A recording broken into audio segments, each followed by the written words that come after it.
Не поминаа ни 3 месеца, а Тетово по обилни врнежи од дожд вчера пак се поплави. Повторно истата слика. Подруми полни со вода, работилници, улици и подвозници, а денес остатоци од кал и по коловозите и миризба на фекалии.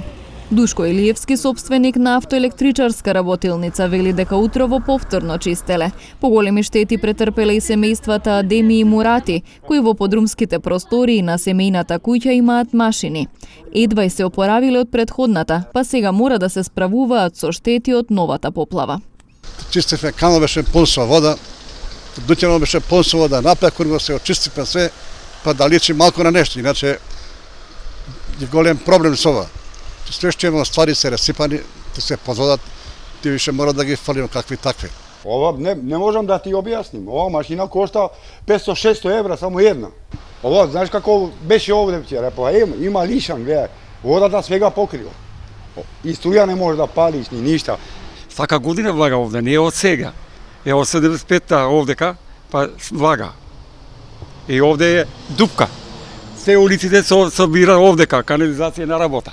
На состанок на кризниот штаб се расправаше за состојбите создадени по поплавите. Евакуирани се 10 лица од населбата Горна Чаршија, кои по престојот во пожарната сместени се кај роднини. По излевањето на реките во селата Мала Речица, Гермо и Шипковица се работи на санација на речните корита. Се санираат штети, се чистат улици, но долгорочните решенија се уште на хартија. Веќе ние подготвуваме проект за атмосферска канализација кај касарна, затоа што таму со некои приватни инвестиции се оштетени и сега треба нова канализација да се направи. И во подвожњаците во влезот на Тетово, кај Фалише и кај Дарданија, со проект на UNDP се прави средување на коритото на река Шипковица.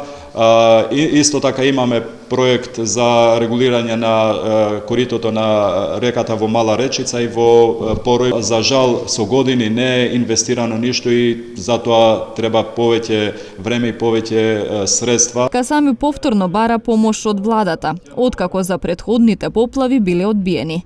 Вели дека тие како локална самоуправа ќе обезбедат средства за надомест на штетите на првата седница откако ќе се формира Советот.